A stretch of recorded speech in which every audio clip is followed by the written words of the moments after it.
Miren, la semana pasada nosotros vimos el primer tema de la iglesia más allá del día domingo, basado en la construcción de las 4 enseñanzas, que son las enseñanzas apostólicas, la comunión, las oraciones y ¿cuál es el otro? Ahí usted lo tiene ahí, yo se lo sé, pero lo estoy probando. Es la caridad, ¿verdad? El cuidado de los de adentro. Le quiero recordar que la iglesia no es un edificio. Esto le llamamos templo, si le podemos llamar templo, pero la iglesia es usted y la iglesia soy yo, y la idea es que tenemos una responsabilidad. Y entonces en nuestro primer tema de la iglesia hablamos 4 cosas que yo quiero recordar rápidamente con usted. Nuestra responsabilidad hacia los de adentro, hacia las personas de adentro. Y yo quiero recordarle que lo primero que tenemos que hacer para aceptar esa responsabilidad es olvidarnos de que nos dé miedo el involucrarnos, ¿verdad? Entonces, abra su corazón a lo que Dios quiere hacer. Venza el temor de exponerse. Pertenezca a un grupo, a un ministerio, a un grupo de conexión. Empiece a integrarse. Déjese cuidar. Así como las ovejas necesitan cuidarse, nosotros necesitamos ser cuidados y que el aceite del Padre esté sobre nosotros. Y aprovechemos la tecnología para relacionarnos. ¿Cuántos de ustedes recibieron un WhatsApp de la iglesia esta semana o vieron un mensaje en Facebook o algo así? Levánteme la mano. Algo que tuviera que ver con la iglesia, algunos pocos. Creo que tenemos que empezar. Ahí está, ya se van menos chiviando, ¿verdad? La tecnología está para ayudarnos. Como Ninoska está traduciendo, tengo que olvidarme de usar modismos. Perdón, Ninoska. Ok. Hoy queremos hablar del papel de usted y mío, no realmente de la iglesia como tal. Es la responsabilidad que tanto usted como yo compartimos por haber sido llamados a esta congregación. Sea una persona de iglesia, más que venga a ocupar un espacio, sea alguien intencionalmente, sea la iglesia intencionalmente. No piense que es suficiente con venir domingo a domingo. Eso no es suficiente. Usted viene para compartir, para entrenarse, pero sea la iglesia cuando usted salga de acá. Hoy queremos ver cuál es esa responsabilidad. Y vamos a leer la escritura en el capítulo 2 de Hechos, como lo leímos hace una semana, Hechos 2:46. Si usted lo quiere buscar en su Biblia, está bien, o en su teléfono, donde lo quiera buscar. Yo estoy leyendo la Biblia de las Américas, voy a cambiar un par de versiones.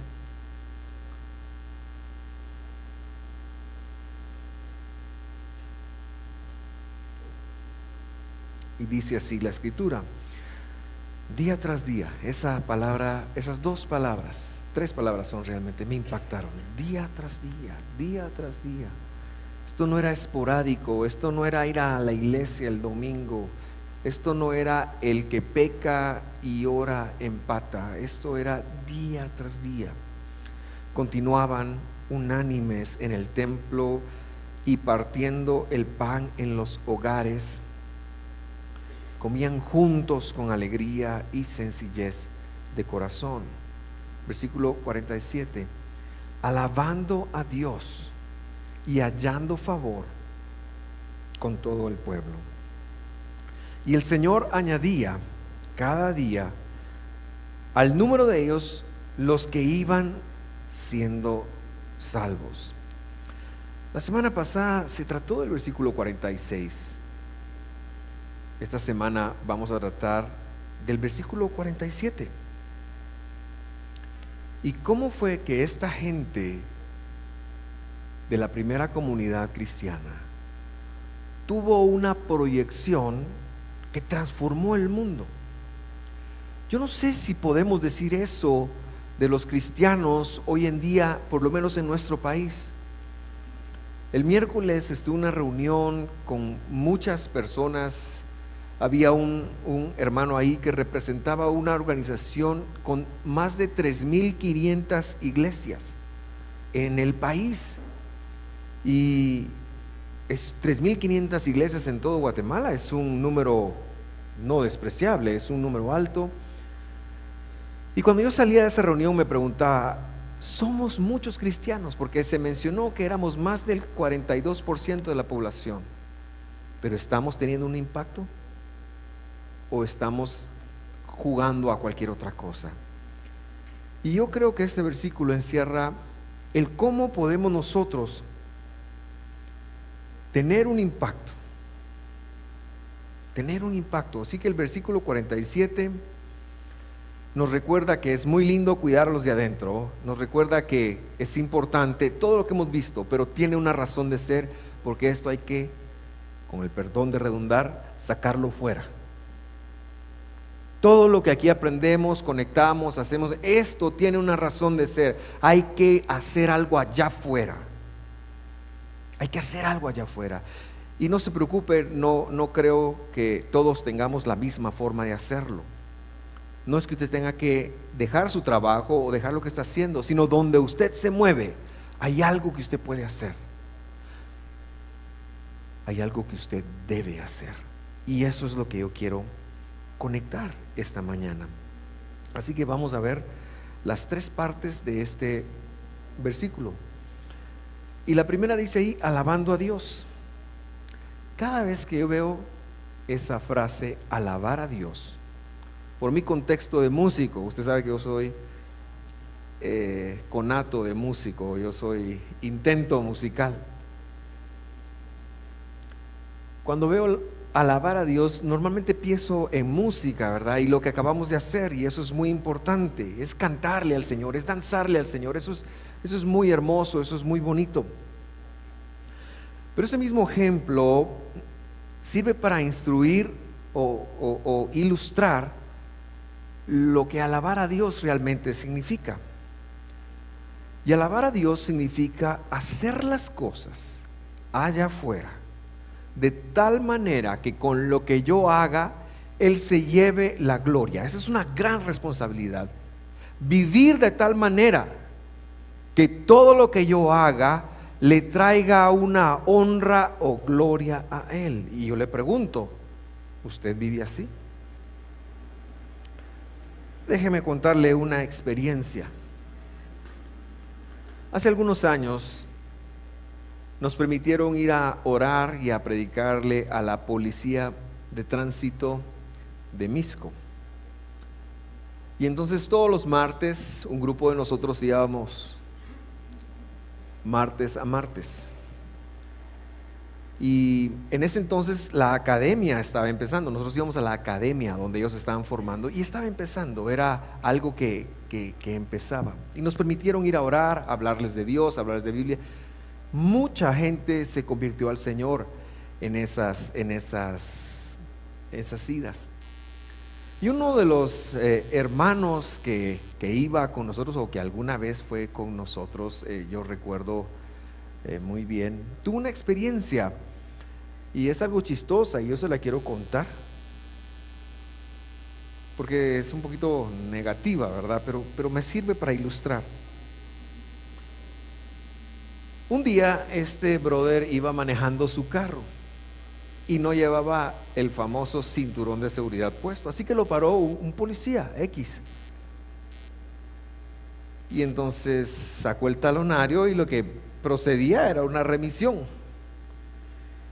Este brother estaba tan molesto porque pensaba que a pesar de no llevarla puesta, no se la merecía. Nadie merecemos nunca una multa de tránsito, ¿verdad? Somos inocentes, ¿verdad? Pero a él se la estaban poniendo y entonces se molestó, empezó a insultar, se descompuso. Él se descompuso, le empezó a decir y agarró la remisión, la rompió y se descompuso. Él lo admite, se descompuso. Y cuando él estaba en este show, llega otro policía y le dice: hermano, qué gusto saludarlo, que el Señor lo bendiga. Ya se podrá imaginar usted lo complicado que es eso. Nosotros tenemos que vivir nuestra vida de una manera distinta.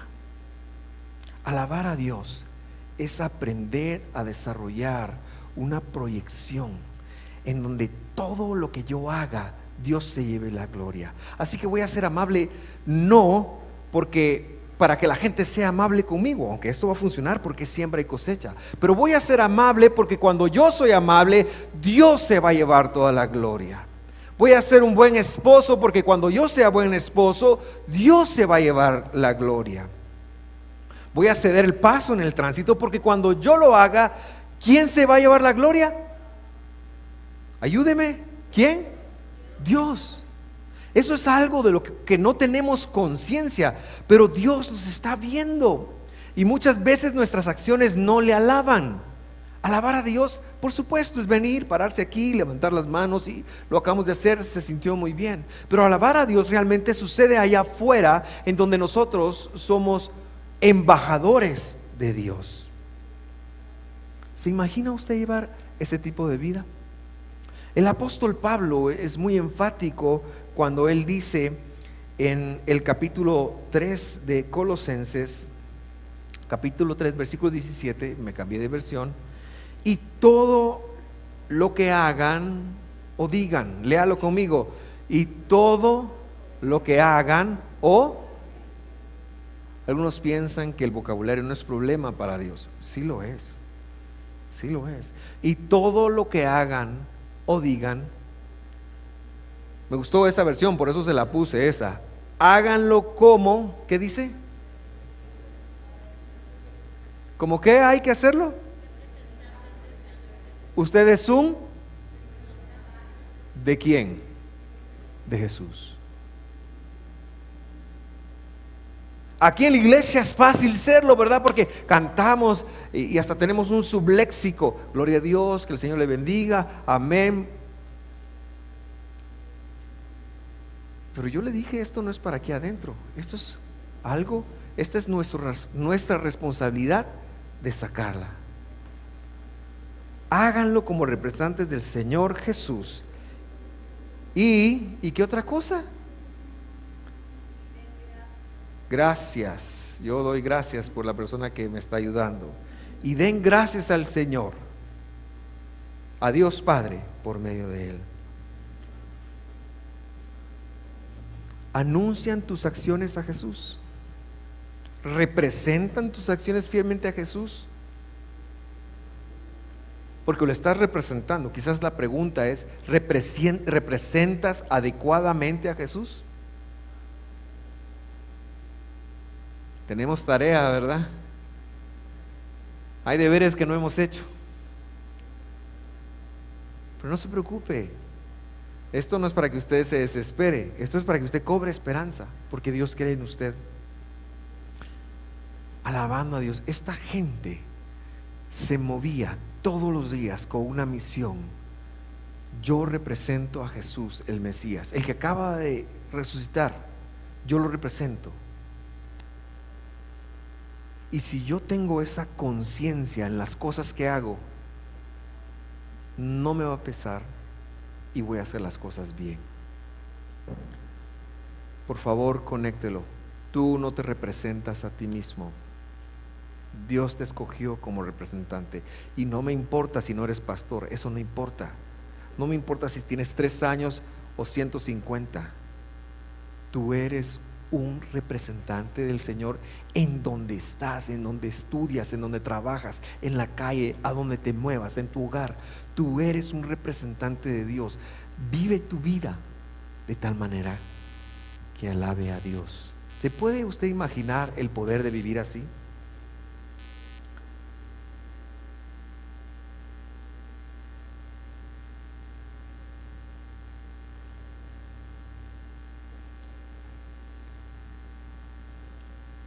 ¿Dónde se quedó ese? Tenemos muchos problemas con esta cosa, hermanos. En los últimos domingos nos ha dado muchos problemas. Ya me quedé yo sin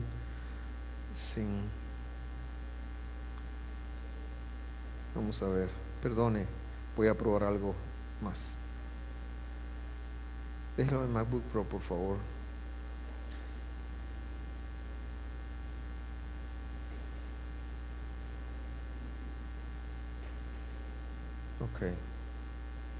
Ok, dije, ok. ¿Estoy representando bien yo a Dios? No lo sé. Ahorita tengo ganas de pararme en esta cosa. Ahí está. La segunda cosa que el verso decía era hallar favor. Diga conmigo, hallar favor. Hallar favor. Hay gente que dicen, a él como que tiene ángel. Algo así creo yo es a lo que se refiere esta palabra. Pero la palabra griega es la palabra carisma. Cuando alguien es muy carismático es alguien que cae bien, ¿verdad? Pero la palabra carisma viene de la palabra alegría. Esta gente tenía el favor de Dios porque no eran empurrados, porque estaban alegres, porque eran personas verdaderamente felices. Vivían en situaciones bien difíciles, vivían persecuciones, pero eso no les quitaba la alegría. Vivían situaciones económicas difíciles, porque la ciudad, la iglesia de Jerusalén, la comunidad de Jerusalén, tuvo que recibir muchas ofrendas. La primera persecución la vivieron ellas, pero ellas eran personas alegres. No podía ser de otra manera, servían al Señor. No puede ser que nosotros conozcamos a Jesús, tengamos una relación con Él, seamos representantes de Él y no seamos personas alegres. ¿Es usted una persona alegre? Si usted es una persona alegre, usted va a ser un portador del favor de Dios, del carisma de Dios. A veces como que ser alegre y venir a la iglesia no es la misma cosa. A veces se le ha dado a la iglesia tanta cosa que pensamos que entramos a la catedral y tenemos que estar y las risas son prohibidas. Cuando yo era niño el reírse en la iglesia era prohibido.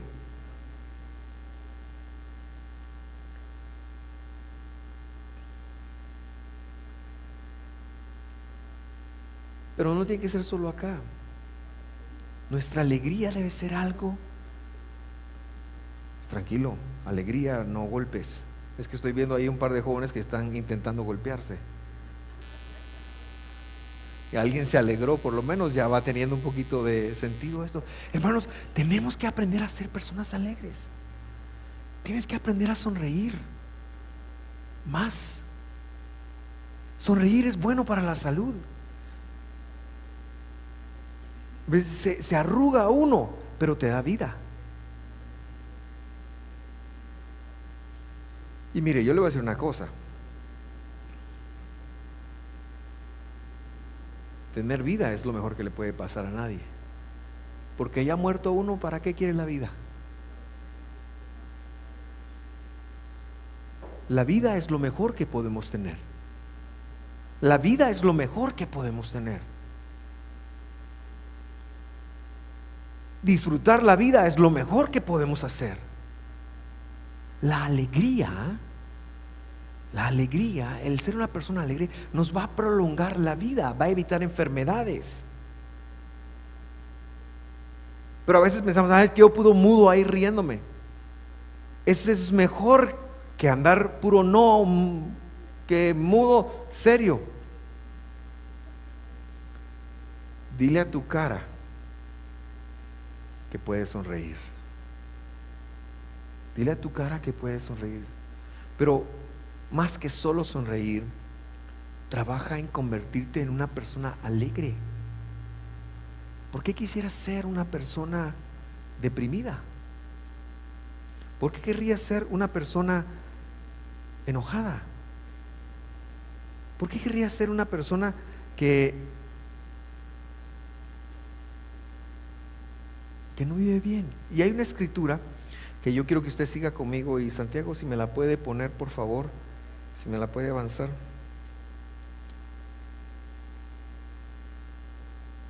A ver, vamos a leer ahí. Lea conmigo. Es Deuteronomio, ¿verdad? Deuteronomio capítulo 28 es un capítulo algo complicado, porque es el capítulo donde están todas las maldiciones. Yo no sé si alguna vez lo ha leído. Es bueno que lo lea. Y en Deuteronomio capítulo 28 pues empieza bonito, pero de ahí se dedica a decir todo lo que va a pasar si nosotros no obedecemos a Dios. Así que yo quiero que lea conmigo. Dice: y todas estas maldiciones, no es agradable vivir bajo maldición, vendrán sobre ti y te perseguirán. ¿Usted alguna vez no se ha sentido así como que va de mal en peor y que usted procura tratar de ver cómo hace para salir adelante y nada le sale bien? Lo están persiguiendo y te alcanzarán hasta que seas destruido, porque tú no escuchaste la voz del Señor tu Dios, no guardando los mandamientos y estatutos que Él te mandó. Bueno, hasta aquí es como muy entendible. ¿Puede poner la siguiente, por favor? Y quedarse mejor en mi compu.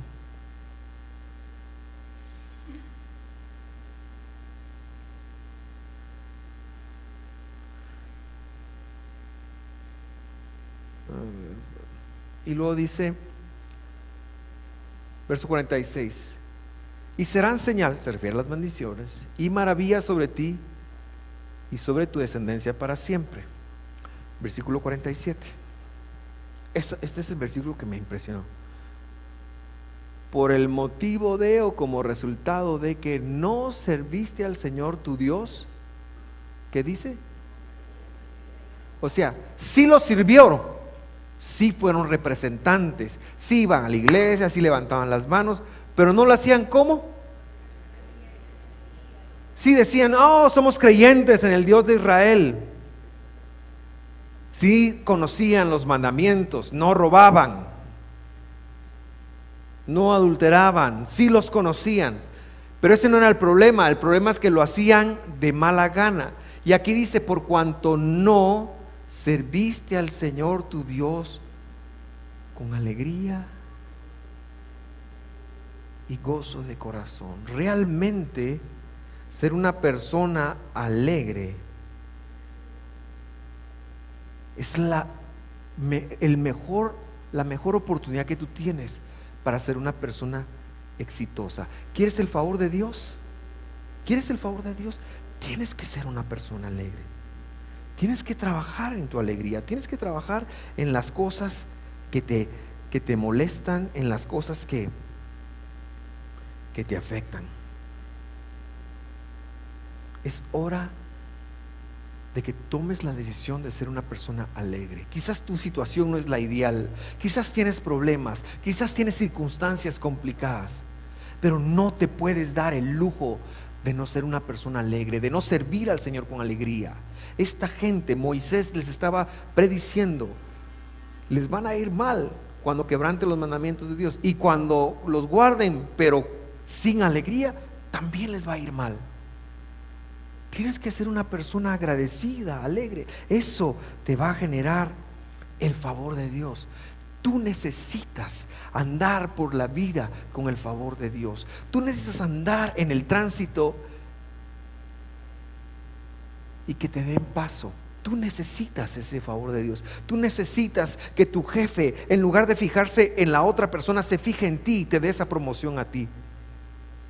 Tú necesitas favor de Dios. Tú necesitas que sentado en las oportunidades te lleguen porque tienes el favor de Dios. Tú necesitas que haciendo un examen, que haciendo un test, el favor de Dios venga sobre ti, porque eso te va a facilitar la vida. Esta gente vivía el favor de Dios todos los días. Esta gente se movía con el favor de Dios en la sociedad. Ellos iban a la carnicería y ahí encontraban el favor de Dios. Ellos iban al supermercado y ahí estaba el favor de Dios. Ellos vivían la vida con el favor de Dios. Tú puedes elegir eso o tratar por tus propias pistolas, pero no te va a ir bien. Necesitas el favor de Dios, y el favor de Dios es el resultado de alegrarte en Él, alegrarte en tu Dios, alegrarte en tu Salvador. Regresemos al capítulo 2, versículo 47, porque ahora viene una parte muy interesante. 2:47 dice, ¿ya está ahí? La siguiente, por favor. Dice: alabando a Dios y hallando favor con todo el pueblo. Eso ya lo vimos. Y ahora dice: y el Señor añadía cada día al número de ellos los que iban siendo salvos. Eso quiere decir que Dios se encargaba de llevar más y más gente. Dios se encargaba de multiplicar a las personas. Hemos tenido la idea de que es nuestra responsabilidad, cuando hablamos de evangelismo, salvar a los demás.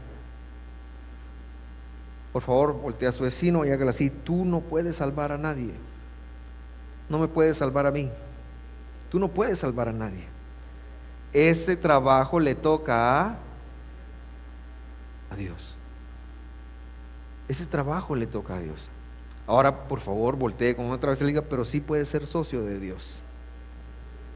Esa parte es la que nos toca.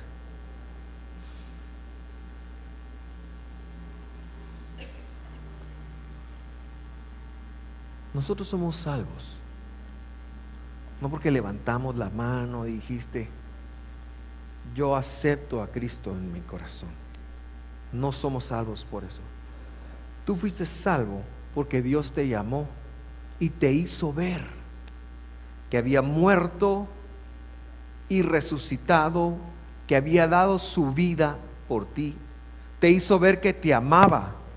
Te hizo ver que había hecho hasta lo imposible por darte una vida eterna. Y te lo dijo muchas veces, te lo dijo de niño, siempre te lo mandó, siempre hubo mensajes que llegaron. Dios en todo momento y un día tú decidiste escuchar eso. Si no somos salvos porque nosotros fuimos tan pilas de levantar la mano y decir yo, no, fue que su llamado era algo con lo cual ya no ibas a poder más. Por eso fuiste salvo, porque Dios te llamó.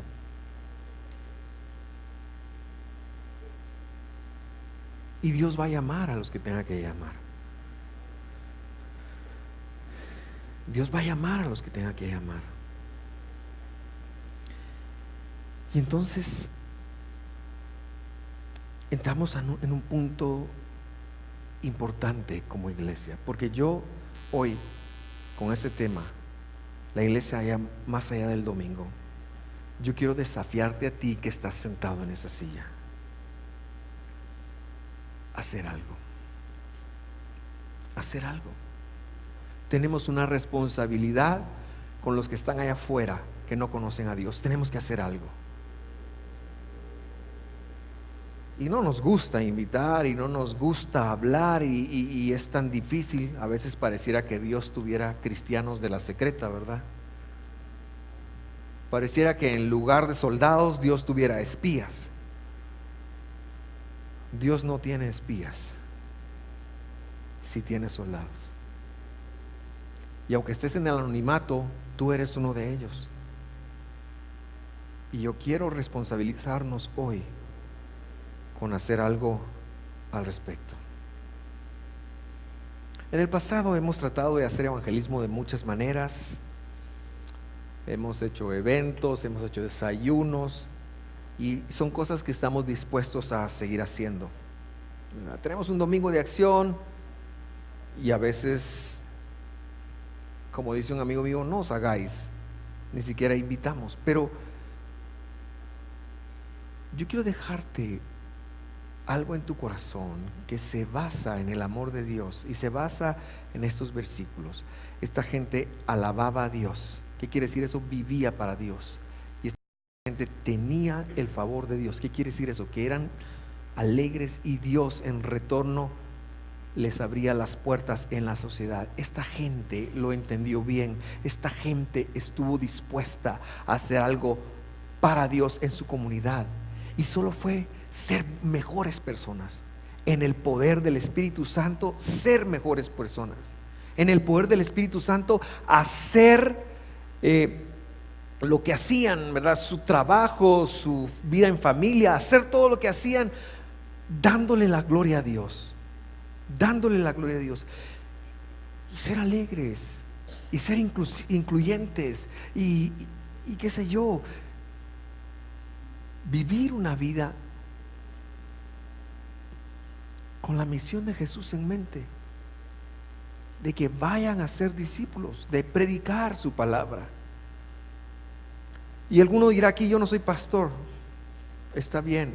Alguno dirá: yo no soy evangelista. Algún otro dirá: yo no soy, qué sé yo.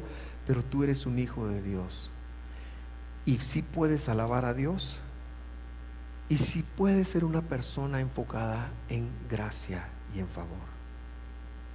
Entonces yo te quiero decir, siguiente, la de los ladrillos, dos cosas que podemos hacer para alabar a Dios y para tener gracia. Número uno, invierte en otros, en otras personas, tu tiempo, tus recursos, tus ideas, tu vida. Si a veces pensamos que evangelizar es encontrar cualquier persona en la calle, y si Dios te dirige a eso, está bien. Pero lo que esta gente hacía era que empezaron a invertir sus vidas, su tiempo, sus recursos. Se empezaron a vincular, empezaron a buscar adrede. Tenían una intención de mejorarle la vida a los que les rodeaban, porque eso era lo que ellos habían aprendido de Jesús. Jesús, no puedo describir a Jesús, pero Jesús se levantaba todos los días y empezaba a ver a quién iba a bendecir, a quién iba a sanar, a quién iba a enseñar. Jesús es lo máximo, y cuando él caminó la tierra, entonces en todo lo que él hacía, él empezaba a ver cómo podía sanar a un ciego, cómo devolvía el habla a alguien más, cómo hacía los milagros. Y los discípulos lo miraban todos los días. Ellos comieron y vivieron con Jesús, y todos los días el Señor se levantaba y su proyección era hacia afuera, hacia afuera, hacia afuera. Los otros maestros que existían, los fariseos, su posición era hacia adentro, lo que podemos obtener de las personas, lo que nos pueden dar, quizás dinero, quizás reconocimiento. Pero Jesús no era así. Jesús se levantaba y todos los días era hacia afuera. Él era un inversionista, él construía relaciones. Perdón si voy muy rápido.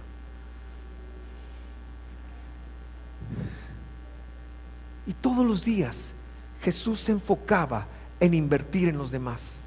Invertía. Y esta gente lo vio. Esta gente lo percibió. Y cuando Jesús ya no estuvo, y cuando recibieron el poder de Dios, el poder del Espíritu Santo, fueron a hacer lo que habían visto hacer y empezaron a invertir. Eso es alabar a Dios. Invertir. Invierte en el vecino o la vecina que no te cae bien, con una sonrisa, pero que te importe la gente. Es aprender a dar tu corazón. No los quieras ganar para Cristo, porque vamos a suponer que alguien te quisiera ganar para Buda. ¿Tú aceptarías? No funciona. Pero mucha gente se ha apartado de la fe porque en la fe no los amaron, y gente sin la verdad sí les amó, sí los escuchó. Hermanos, tenemos que interesarnos por el mundo que nos rodea. Tenemos que interesarnos por la gente que trabaja por nosotros. Sí, pero son malagradecidos, mal pagados, lo que usted quiera. Pero tenemos que interesarnos. Nosotros no los vamos a cambiar. Nosotros no es nuestra función. Nuestra función es invertir. Nuestra función sí es interesarnos. Nuestra función sí es vivir para que Dios se lleve toda la gloria. Y entonces genuinamente poner en nuestro corazón, todos tenemos problemas. Y la razón por que tienes más problemas es porque solo te enfocas en solucionar tus problemas. Pero cuando tú te centras en lo que Dios te está pidiendo, Dios se va a ayudar a resolver los tuyos. No digo que sea fácil o inmediato, pero por lo menos lo tienes de tu lado.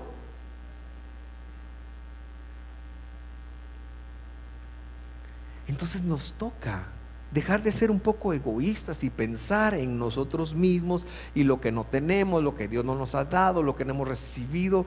Y si estamos deprimidos, estamos endeudados o estamos, qué sé yo, eso hay que hacerle frente, ¿verdad? Eso no hay que ignorarlo, no te estoy hablando de eso.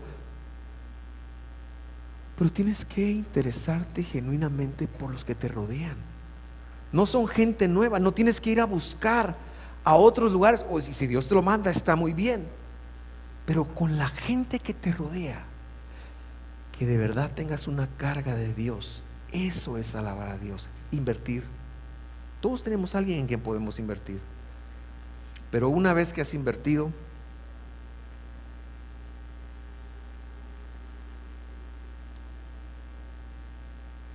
invitar.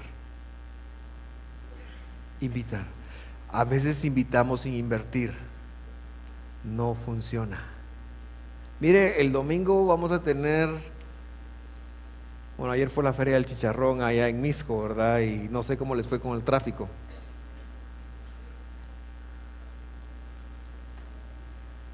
Estuvo complicado. Bueno, pues sí. Si le gustaban los chicharrones y bajó, pues ni modo, ¿verdad? Pero qué complicado es aceptar una invitación a una feria. Pues está bien, uno lo define. Pero lo que estoy tratando de decir es que cuando usted invierte tiempo y la gente conecta que a usted le importa, ellos le van a aceptar una invitación para lo mejor que pueden. Y lo mejor que pueden es conocer a Jesús. Lo mejor que usted puede darle a alguien es conocer a Jesús. Eso es lo mejor. Mejor que darle $1,000,000 es darle salvación eterna. Es darle la esperanza de un Mesías que vino a salvarlos. Y aquí es donde ahondamos todos juntos. Invertir e invitar. Voltee con su vecino y dígale: invertir e invitar. Estos discípulos de Jesús invertían e invitaban. Diga conmigo: invertían e invitaban. ¿Por qué nos pesa tanto? Porque a veces no invertimos. ¿Por qué nos pesa hablarle a la gente de Dios? Porque a veces no nos importa los demás. A veces no nos importa. Estamos tan preocupados con nosotros mismos que no nos importa. Eso no le da la gloria a Dios. Queremos crear una comunidad que viva los principios de Hechos. Queremos crear una comunidad que viva los milagros de Hechos. Queremos crear una comunidad que voltee a ver su fe al libro de Hechos, una comunidad bíblica. Bueno, un requisito de eso es invertir e invitar, alabando a Dios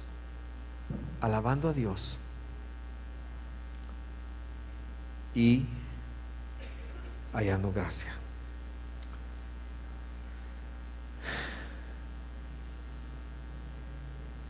Nuestra responsabilidad es sacar la iglesia al mundo que lo necesita. Si usted se va hoy, usted sabe que si usted creyó en Jesús, usted sabe qué va a pasar con usted.